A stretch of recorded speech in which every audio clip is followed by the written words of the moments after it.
What's going on, guys? Welcome back to another episode of Workout Wednesday. Today, I've got my guest, Tim English, over at EveryCalorieCounts. He's my coach, and we're going to be talking a little bit about how to bias the glutes on the RDL. So cue the music, let's go.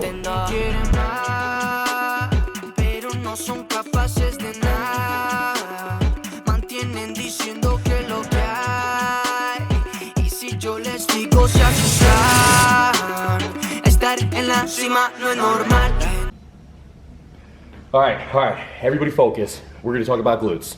Let's go. All right, guys, so first and foremost, I just wanna say up front and at the beginning here, I'm not an expert, right? Everything that I know is based off of experience, okay? I'm not gonna sit here and tell you that I'm any type of expert as far as biomechanics. I'm no expert as far as anatomy is concerned. In fact, I'm probably not an expert when it comes to anything, but I've been doing this long enough and I have enough results from things that we've done here over years and years and years with multiple different people, multiple different walks of life, not just competitors, but your average everyday person. I've been able to help people go from, people that thought that they might not have ever gotten to the point that they're at, and I've helped them get to the point that they're at. So again, everything that I'm gonna say here is based off of what it is that I know. We're gonna be talking about glutes today and how to use that RDL to bias the glutes or be more specific to the glutes, okay? So there's gonna be a big one for women, but obviously every from a stronger posterior, right? All right, so what we commonly see done in less than an optimal way, right, at the gym, is going to be taking a barbell, dumbbell, what have you, and what people are doing is traveling so far down, right? And they're coming back up, and at the end of the day, maybe they have a little bit of arch here, but most certainly, in plenty of cases, if not all cases, I see people coming way too far down to try to get a feel, especially when it comes to their hamstrings. And today's video is going to be about biasing the and how to make the glute a more dominant mover when it comes to this particular exercise. But again, for the sake of understanding what people are doing maybe wrong or less than optimal, is going to be they want to feel an exercise, right? Everybody wants to feel it. So what we got to consider when we're trying to build muscle or muscular hypertrophy, right, is we always want to try to get that muscle as long as possible and as short as possible, i.e. muscular contraction, right? And we want to do it in a way that's going to be most optimal or most efficient to be able to, have less factors and to be able to hold more of an overall load, right? Because obviously the heavier we're able to go, the more muscle we're going to build. But now how do we get that muscle lengthened and shortened to efficiently accomplish those things? All right, so now let's talk about doing the RDL in the most optimal way for the glutes. What we want to take into consideration is our setup here, okay? We are set up, and you can see this is what we usually set the bar on when it comes to the squats. We have a nice band here to aid in a little bit of resistance against the glutes, okay? And this is just going to help in terms of tension. It's not 100% necessary, but I do find it helps when we're learning how to use those glutes effectively initially, okay? What we have to remember about the glutes is the fact of the matter is it doesn't matter how long somebody's training. When they come here to train with us, one of the first things that we notice is that they don't have good use or control over their butt, okay? So what we're gonna do right here is just learn how to not only do an RDL, but it's also a great exercise to just warm the glutes up every time we do it, right? What we wanna do to start off is make sure that we have the hip band right around hip length, okay? Right around hip height. But what we want to think about now is remember what we talked about, okay? Remember we talked about what we want to think about is getting the muscle as long as possible and as short as possible, okay? And remember what we said that we saw that is done very commonly wrong or less efficiently, okay? What's wrong is people are going all the way down to touch those feet, okay? Now, what's another way for us to get the muscle as long as possible? No matter what, when you go all the way down, you're going to get that glute and that hamstring fully lengthening at a certain point, right?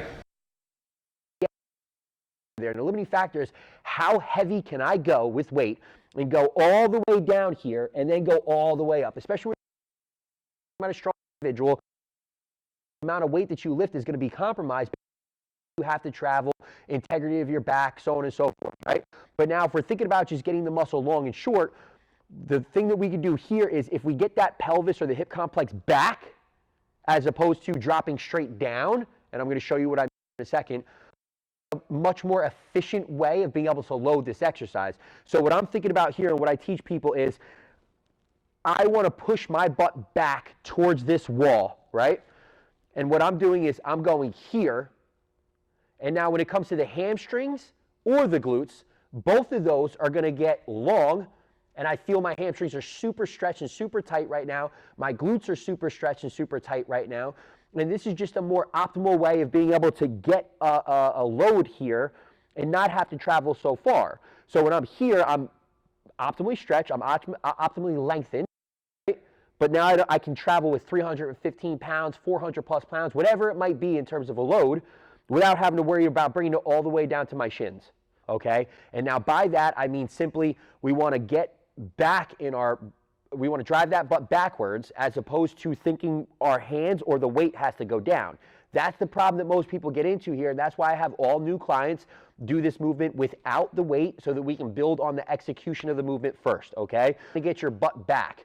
At this point here, not only do I have my glutes optimally lengthened, but I also have my hamstrings optimally lengthened, okay? And now again, for today's video, we're gonna stick to specifically the glutes and how to utilize those most efficiently here. But you know, as a little bit of extra benefit for the video, this is how I would most optimally lengthen the hamstrings as well. Most people, what they get into is a nasty habit of pulling the weight, right? Or just going this motion of straight up, straight down. And now, usually having a band on doesn't help that because bands are cool as shit. Everybody wants to use a fucking band now because they saw it a couple times on YouTubes and on the Instagrams. You know, but the fact of the matter is, this band is just for additional resistance. But if we're using it like this and it's bunging back and forth, and there's a lot of movement there, momentum, okay, it becomes more inertia, momentum. It becomes more than what we want in terms of focusing on just the muscularity here and making that the driving factor, the dominant factor. So now again, what we want to do is drive the butt back, okay, as we get that butt in the most lengthened position, which does not have to be a very long range of motion at all, right? Once we get that butt in this position, what we need to think about is starting the movement in the glutes. Now, we're not pushing against this band. We're not pulling up on the weight. We're not driving forward in any type of dramatic way, right? What we want to do is just squeeze. I want to clench, okay? And I'm starting, I really want to emphasize that in this area here, in terms of having the glute the most lengthened, it's going to be much harder for you to feel your glutes and use your glutes. So you really want to practice that as much as possible because practice always makes perfect, right? We know that. So we want to make sure that we try to use those glutes here and just simply drive until those hips are extended. Any more than that, which again, we commonly see done wrong when it comes to girls using squats and blah, blah, blah, blah, blah. Of course, you're going to be able to feel your glutes in this position.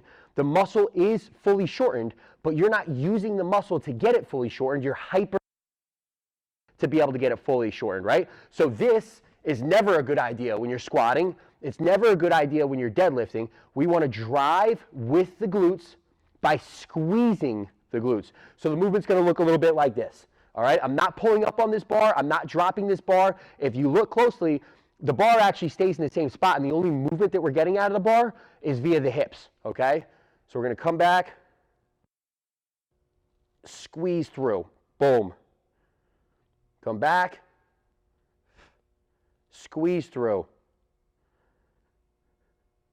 We want to make sure that we keep our midsection braced,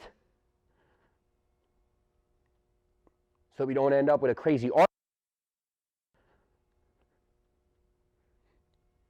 And now that is a deadlift where we're isolating those glutes a little bit more effectively.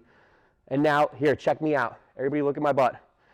Back, drive through. And if you look, my ass is really, really nice. So you could see all the dimple. You could see how hard I'm contracting it. That's exactly what we want out of this movement. Guys, that's why your trainer sucks, because he doesn't break things down for you like that. If you're interested in learning more, go to EveryCalorieCounts on Instagram or go to EveryCalorieCounts.fitness and hit us up.